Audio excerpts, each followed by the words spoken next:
ইরানকে কি সত্যি দুর্বল করে ফেলেছে যুক্তরাষ্ট্র ও ইসরায়েল, নাকি যুদ্ধবিরতির আড়ালে আরও ভয়ঙ্করভাবে ফিরে আসছে তেহরান? নতুন গোয়েন্দা তথ্য বলছে প্রত্যাশার চেয়েও দ্রুত নিজেদের সামরিক শক্তি পুনর্গঠন করেছে তেহরান। শুধু তাই নয়, গেল এপ্রিল থেকে যুদ্ধবিরতির মাঝেই নাকি ড্রোন বানানো শুরু করেছে দেশটি। যুক্তরাষ্ট্রের গোয়েন্দা কর্মকর্তারা পেয়েছেন এমনই খবর। মার্কিন সংবাদ মাধ্যম CNN এর প্রতিবেদনে উঠে এসেছে এমন চাঞ্চল্যকর তথ্য।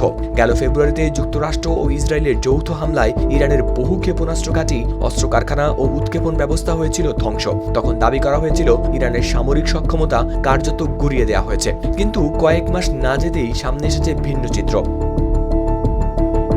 গোয়েন্দা সংশ্লিষ্ট দুটি সূত্র CNN-কে জানায়, ইরান ইতোমধ্যেই ধ্বংস হওয়া অনেক সামরিক স্থাপনা আবার সচল করেছে। যুদ্ধবিরতির মধ্যেই উদ্ধার করা হয়েছে মাটি চাপা পড়ে থাকা ক্ষেপণাস্ত্র উৎক্ষেপণ যন্ত্র। এমনকি নতুন ড্রোন উৎপাদনও চলছে পুরোদমে। ওয়াশিংটনের সবচেয়ে বড় দুশ্চিন্তা এখন ড্রোন, কারণ নতুন যুদ্ধ শুরু হলে ক্ষেপণাস্ত্রের ঘাটতি পুষিয়ে নিতে ইরান আরও বেশি ড্রোন ব্যবহার করতে পারে, যে ড্রোনের নাগালে রয়েছে ইসরায়েল থেকে শুরু করে উপসাগরীয় বহু মার্কিন মিত্র দেশ। গোয়েন্দা মূল্যায়ন বলছে, আগামী 6 মাসের মধ্যেই ইরান তাদের পূর্ণ ড্রোন হামলা সক্ষমতা ফিরে পেতে পারে।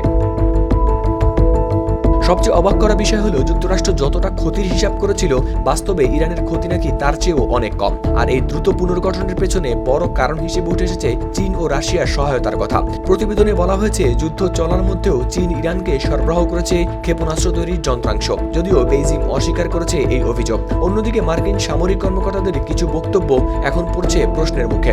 সেন্টকম প্রধান অ্যাডমিরাল ব্র্যাড কুপার দাবি করেছিলেন, ইরানের 90% সমরাস্ত্র উৎপাদন কেন্দ্র ধ্বংস হয়ে গেছে এবং ঘুরে দাঁড়াতে তাদের বহু বছর সময় লাগবে। কিন্তু মার্কিন গোয়েন্দা সংস্থাগুলোর সাম্প্রতিক মূল্যায়ন বলছে সম্পূর্ণ উল্টো কথা। তাদের মতে এই ক্ষতি বড়জোর কয়েক মাসের ধাক্কা দিতে পেরেছে, কারণ ইরানের অনেক প্রতিরক্ষা স্থাপনা এখনও রয়েছে অক্ষত। এদিকে সবচেয়ে উদ্বেগের জায়গা হলো হরমুজ প্রণালী। গোয়েন্দা তথ্য বলছে, ইরানের উপকূলীয় ক্রুজ ক্ষেপণাস্ত্রের বড় অংশ এখনও সচল আছে, আর এই অস্ত্র দিয়েই বিশ্বের গুরুত্বপূর্ণ এই তেলপথ অচল করে দিতে পারে তেহরান। এদিকে ডোনাল্ড ট্রাম্প আবারও ইরানে হামলার হুমকি দিয়ে যাচ্ছেন।